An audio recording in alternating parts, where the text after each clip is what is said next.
Bonjour à tous et à toutes, ici Nicolas de Montréal. On est dimanche et j'en suis au jour 25 de mon jeûne à l'eau. Je vous mentirais en disant que ça va bien. Vraiment, c'est un moment très difficile pour moi en ce moment. Je dirais, un des pires moments. Mais en même temps, je me rappelle que c'est moi qui m'ai mis dans cette situation et que je l'ai voulu. Donc, ultimement, ça va bien. Au niveau métaphysique, je sais qu'il y a quelque chose de plus grand. Donc, je vois la plus grande image, the big picture. Et je sais que dans le grand tout, c'est un mal pour un bien. Je m'explique.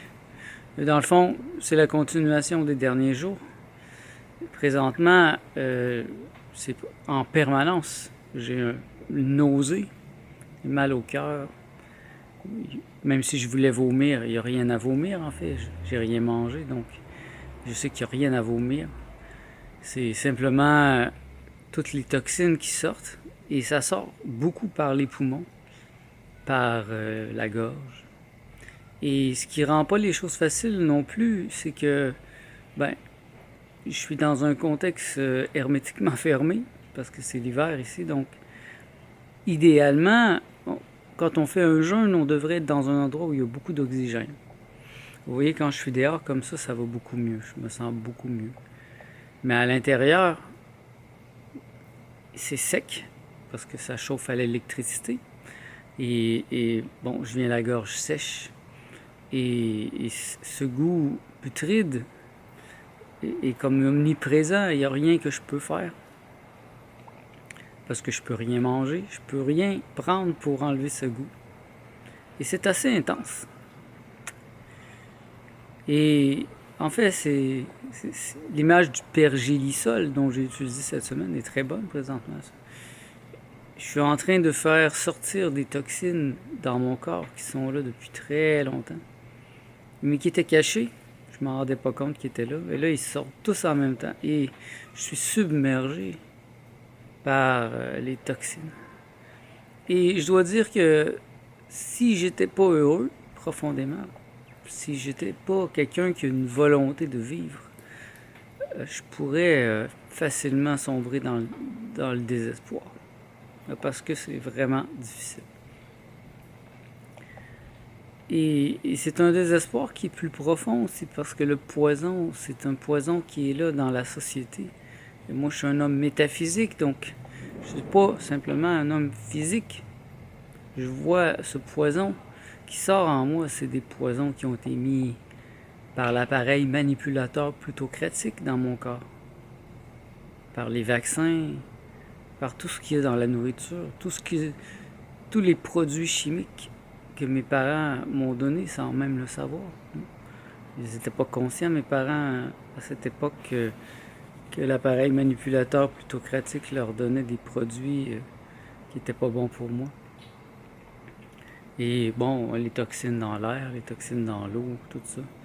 Et l'année passée, dans mon jeûne à l'eau, j'ai eu une révélation profonde. Je vous invite à aller voir cette vidéo que j'ai faite l'année passée, la Sainte Semaine psychédélique. Et c'était profond. J'ai réalisé à quel point c'était orchestré par l'appareil manipulateur plutocratique, et même plus, par des races extraterrestres qui, elles, manipulent l'appareil manipulateur plutocratique depuis aussi longtemps que la race humaine existe. Et j'ai décidé de dire non merci l'année passée, de m'en extirper. Et depuis un an, j'ai méthodiquement enlevé tout ce que je pouvais dans ma vie extérieure qui me rendait malade, qui me rendait toxique.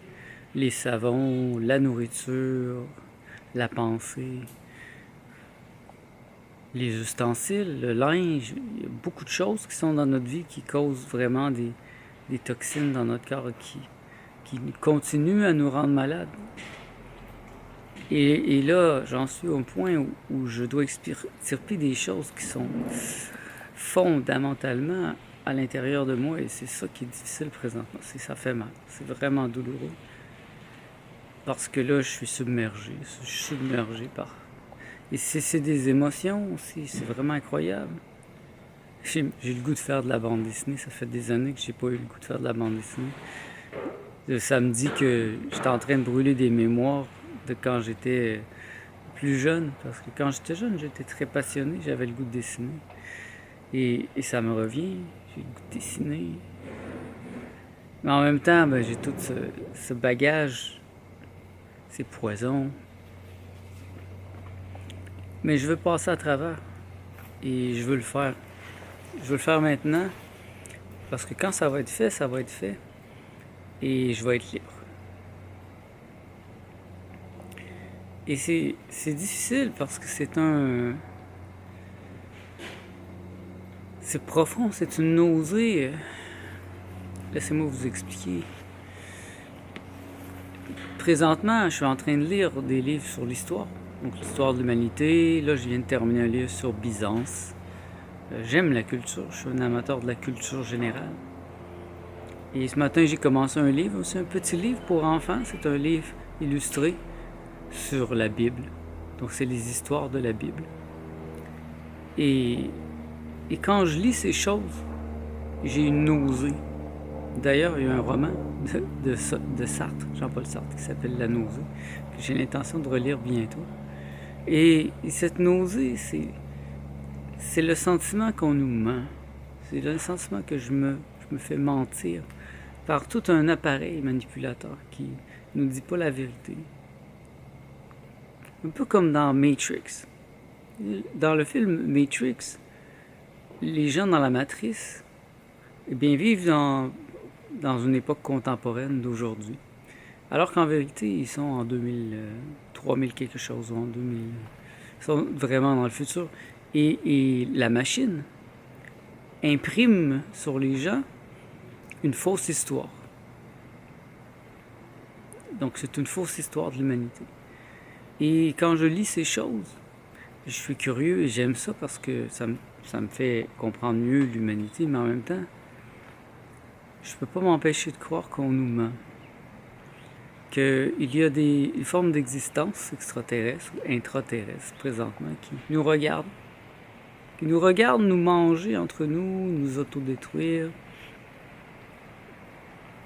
qui nous donnent la technologie au compte-gouttes. Et ça me donne la nausée. Et ça, c'est cette nausée métaphysique, présentement, que j'ai aussi. C'est ce mensonge. J'ai l'impression que l'on vit dans un grand mensonge. Et la majorité des gens y croient. Et ça, c'est ça qui me fait le plus mal. Quand je parle à des gens normaux qui croient, dur comme fer, que la réalité est vraiment celle qu'on nous présente. Que l'être humain évolue. Que l'on vient du singe, qu'on a commencé en tapant sur des petites roches, en se coupant des pierres et après ça, peu à peu, on a gravi les échelons. Franchement, je suis pas un enfant. Je peux pas croire ça. J'y arrive pas. Je crois pas à l'évolution. Et en même temps, tout ça est mélangé. C'est le poison. Le poison qui est injecté dans les êtres humains. Et je me rappelle l'année passée, quand j'ai eu ma vision lors de mon expérience psychédélique et que j'ai vu un insectoïde. J'étais confronté à une race insectoïde, et en particulier un insectoïde. Et j'ai compris que pour cette race, on est simplement comme des batteries. Un peu comme dans Matrix. On a une expérience scientifique sans importance. Et que j'ai dit non merci, je ne veux pas participer, vous n'avez pas le droit de m'obliger. Et c'est comme si j'avais reçu... il m'avait fait comme... Vas-y, libère-toi, tu vas mourir de toute façon. La manière qu'on est emprisonné dans ce système, dans ce mensonge, c'est que si on veut en sortir, on est presque assuré d'en mourir. Un peu comme dans Matrix, encore là. J'aime beaucoup ce film. Quand Neo réalise, et puis là, il sort de la matrice quand il prend la pilule, il sort. Et bien là, son corps, il se rend compte qu'il ne l'a jamais utilisé. Il est très faible. Il a des tuyaux partout. Les tuyaux arrachent. Et là, une machine arrive et elle le voit et elle le jette. Il est propulsé dans de la glu et il va mourir sans contredit. Par chance, il est repêché par le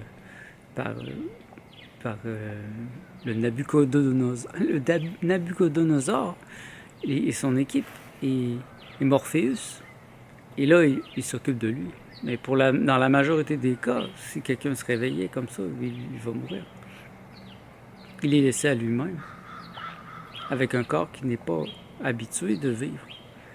Et je me sens vraiment comme ça. Je me suis réveillé l'année passée et je me suis rendu compte que ça ne peut pas continuer. Et vous voyez, j'ai pas encore réussi. En un an, j'ai pas réussi à devenir complètement crudivore. Parce que la nourriture cuite, elle n'est pas nécessairement bonne pour l'être humain.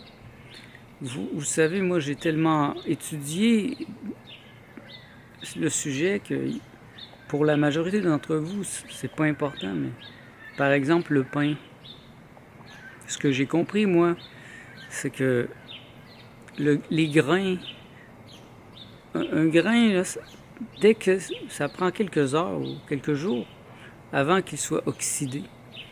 Donc la seule manière de manger un pain qui serait vraiment bon, ça serait que vous achetiez le grain, et un grain qui serait frais, parce que encore là, les grains, la majorité des cas, ça fait des mois qu'ils sont dans des entrepôts, donc ils ont commencé déjà à s'oxyder, à pourrir, à avoir des champignons.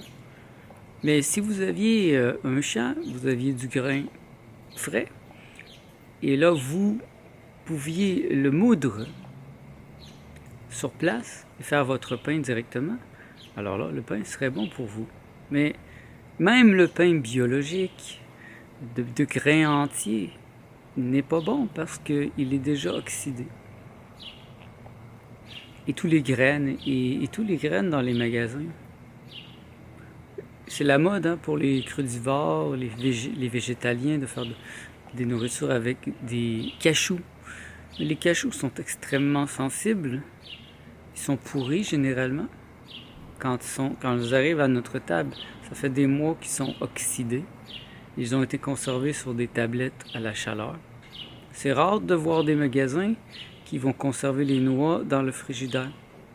J'ai vu un magasin à Montréal comme ça. Mais les gens ne savent pas ces choses, donc ils sont naïfs. Et ils pensent qu'ils font quelque chose pour leur santé, qu'ils font attention, mais en vérité, ils changent un mal pour un mal. Et j'ai tellement étudié la question que je suis tellement critique que c'est difficile. Si je veux des cachous, des vrais cachous crus, il faudrait que je les commande en ligne à des compagnies spécialisées et qui seraient capables de faire en sorte que même là, les cachous restent réfrigérés. Et c'est la même chose pour les amandes. Si vous saviez, vous mangez des amandes crues, c'est tellement bon. Mais les amandes aux États-Unis sont obligées d'être irradiées. Alors même si vos amandes sont crues, ils sont irradiés. Et même s'ils sont irradiés, quand ils arrivent à votre table, ils sont déjà oxydés. Donc elles sont pas bonnes. Et c'est ça le problème. C'est vraiment incroyable. Et pour la majorité des gens qui vivent BA dans les arcs-en-ciel et les licornes, ça va. Ils se rendent pas compte de ça. Et puis là, soudain, ils tombent malades après 50, 60 ans. Et puis ils se comprennent pas. Ils ont mangé sain, ils ont mangé bio toute leur vie. Mais le bio n'est pas nécessairement la solution. Manger biologique, c'est beau, mais il faut manger intelligemment aussi. Les graines peuvent être oxydées même s'ils sont biologiques. Et j'adore les noix de pin, les pignons de pin. C'est délicieux, mais lorsqu'elles arrivent chez moi et qu'elles sont jaunes, Oui, c'est la preuve qu'elles sont oxydées. Même chose pour les huiles et tout. Et c'est ça, c'est... Vous voyez, c'est comme un... Comme je vous ai dit, une chance que je suis heureux et j'ai une volonté de faire, de vivre. Moi, je veux vivre longtemps et je bénis mes gènes d'immortalité. Et c'est ce qui me sauve présentement parce que sinon, je sombrerais dans le désespoir le plus vil. Et tellement que l'humanité est dégénérée. Et ça, c'est une constatation. Et c'est pas tout le monde qui sont comme ça, bien sûr. Peut-être que vous êtes une exception. Et je vous félicite si vous êtes une exception et j'aimerais ça être votre ami. Parce que vous êtes l'exception d'une exception d'une exception. Et voilà. Ma réflexion est profonde. Et ça m'aide beaucoup de faire ce jeûne. Vous voyez, ça me donne un recul incroyable. Sur mes idées, sur le monde, sur la réalité. Parce que j'ai pas mangé, moi, en fait, depuis au moins 36 jours. Parce que si vous calculez, on sait que j'ai fait un jeûne, une cure de jus avant mon jeûne à l'eau. Donc ça fait 36 jours que je n'ai pas rien mis dans mon corps de solide. Et ça me donne un recul assez incroyable sur le monde. Et mes études dernièrement sur l'histoire, j'ai rafraîchi ma mémoire. Et ça m'aide. Et il y a quelque chose à faire. Et ça, c'est quelque chose qu'on doit faire. On doit étudier la question. On doit comprendre le monde aujourd'hui. Et c'est ce que moi, je m'applique à faire. C'est ce que je m'applique à partager avec vous. Et je m'attends à ce que vous me partagiez aussi vos points de vue et vos connaissances. Parce qu'on doit établir une communauté de gens qui partagent les connaissances sur l'intelligence. Comment vivre intelligemment dans un monde qui est construit pour nous perdre, pour nous rendre malades. C'est un grand défi. Et moi, je vais partager avec vous ce que je sais. Bientôt, je vais recommencer à manger. Et vous allez voir, je vais recommencer tranquillement et je vais vous expliquer aussi les nourritures que je vais utiliser, ce que je vais mettre dans mon corps, pourquoi je le mets, parce qu'il va y avoir une raison. Moi, je suis intellectuel, donc j'ai vraiment intellectualisé ce que je mange. Je suis aussi un homme métaphysique, je vois le monde invisible et je suis en contact avec l'invisible. Et je sais qu'il y a autour de nous des êtres très avancés au niveau de la technologie, de l'intelligence, qui nous regardent, qui nous appuient, mais qui n'interviennent pas tellement. Ils ont leur raison, et franchement, je suis sûr qu'ils ont leur propre sagesse.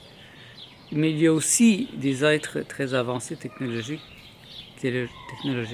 qui, eux, interviennent négativement. Et c'est une spirale vers le bas. On est présentement, notre civilisation est comme un avion qui a été propulsé d'un précipice. Il n'y a pas de moteur. On est en chute libre et on va s'écraser. C'est un fait. Et qu'est-ce qui va arriver? Quand ça va arriver? Ça va arriver bientôt. Et ça va être l'enfer. Et moi, je vous suggère d'être en super santé le jour où ça va arriver, parce que ceux qui ne seront pas en santé vont mourir en premier. Les moins intelligents vont mourir en premier. Donc, cultivez votre intelligence, cultivez votre santé, comme je le fais. Je pense que c'est la vertu. C'est comme ça qu'on va passer à travers. On sera peut-être un petit nombre à passer à travers cette hécatombe. Mais on doit le faire. En tout cas, moi, je le fais et je veux vivre longtemps et je veux m'entourer de gens qui ont vraiment le goût de vivre. C'est difficile pour moi de comprendre comment on peut vivre dans un monde comme aujourd'hui sans vraiment porter attention aux détails, parce que chaque détail semble être mis pour nous perdre. chaque barre de chocolat que vous mettez dans votre bouche, chaque morceau de viande, chaque gorgée de lait, chaque gorgée d'eau est potentiellement ce qui va vous détruire. Et franchement, ça fait que je dois toujours être en mode alerte. Et donc, je vous suggère d'être en mode alerte, vous aussi. Puis, merci d'être à l'écoute. On va se revoir dans le prochain vlog. À bientôt.